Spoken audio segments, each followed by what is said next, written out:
بسم الله الرحمن الرحیم. الحمد لله الصلاة والسلام علی رسول الله.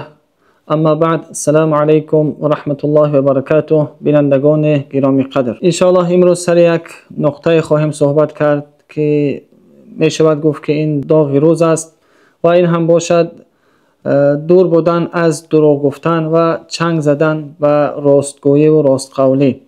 متاسفانه در این روزهایی که قرار داریم در بعضی از قشرهای جامعه میبینیم که همین عمل زشت که دروغ گفتن است خیلی رایج گشته است و باید که هر یک مسلمان از این عمل زشت که هم قرآن کریم و هم حدیث های پیامبر صلی الله علیه و سلم را منع کرده اند، عمل زشت حتی گناه کبیره شمرده اند، باید هر یک مسلمان خودش پرهیز کند و تا جای امکان به برادر و خواهر و به هر نفری که میتواند دعوتگر باشد تا از این عمل زشت دور باشند. ما در آیت کریمه داریم که الله مهربان بر مؤمنان خطاب کرده میفرماید که یا ایها الذین آمنوا اتقوا الله و کونوا مع الصادقین. در این آیت کریمه الله جل جلاله میفرماید که ای مؤمنان، از الله مهربان، از الله بترسید و با همراهی کسانی که راستگو هستند با همراهی آنها باشید. و این یک اشاره هست در این آیت کریمه که انسان ها راستگو باشند، راست قول باشند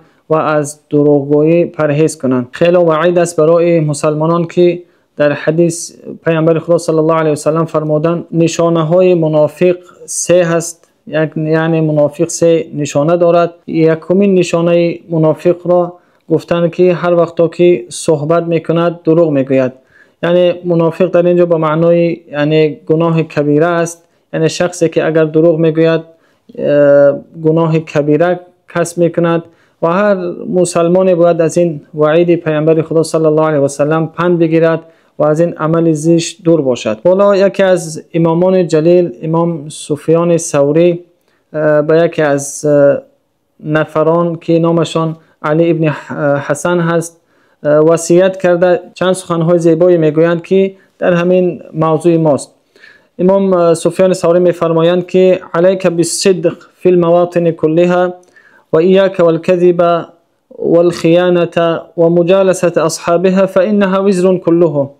در این جمله هایی که سفیان ثوری رحمه الله فرمودند میگویند که در هر کجایی که هستید شما راستگویی و راست قولی را از دست ندهید.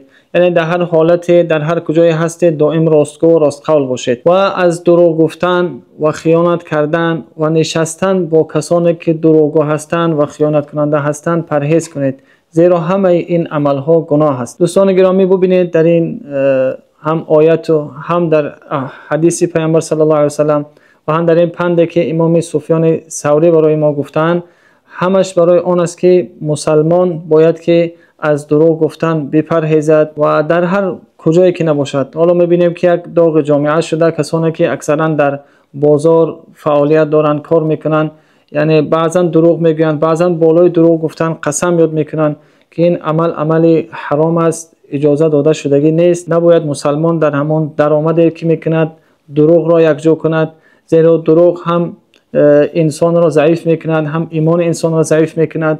از همه جای بدترش و سختترش این است که شخص وقتی که به دروغ گفتن عادت کند و این عمل را کم شمارد، میتوند که در ایمانش خلل پیدا شود. زیرا همچنان که گفتیم حدیث های بیشماری داریم، حدیث های زیادی هست که وعید بر این عمل آمده که از این عمل دوری کند باید مسلمان. و قرآن هم اشاره به این میکند که کسانی که سعادتمندی دنیا و آخرت را دارند راستگوند، راست قولند و از دروغ پرهیز می نمایند. و این خاطر این پندی که از امام سفیان ثوری شده که میگوید در هر حالتی که هستی باید انسان راستگو باشد، راست قول باشد، چه در نیتش، چه در گفتارش، چه در رفتارش شخص باید که راستگو باشد و از دروغ پرهیز کند. و این خاطر بینندگان گرامی کوشش کنیم هم خود را اصلاح کنیم، راستگو باشیم، راست قول باشیم، خاصتا در این روزهایی که خیلی روزهای سخت است، خیلی روزهایی گیم که فتنه بیشتر شده است. در هر کجایی که باشیم باید راست قول باشیم. و حتی ببینید حضرت ابوبکر صدیق که نامشان صدیق است، یعنی راستگو، راست قول، یکی از ویژگی هایی که از صحابگان گرامی حضرت ابوبکر فرق داشتن همین راستگوییشان، راست قولیشان بود. و این خاطر این هم امر شریعت است، هم امر یک انسانیت است که شخص باید در زندگیش، در رفتار و کردارش راستگو و راست قول باشد و از دروغگویی پرهیز کند و با امید آن که خداوند برای ما توفیق دهد که دائم در زندگی خود، در حیات خود راستگو باشیم و از دروغ پرهیز نماییم. السلام علیکم و رحمت الله و برکاته.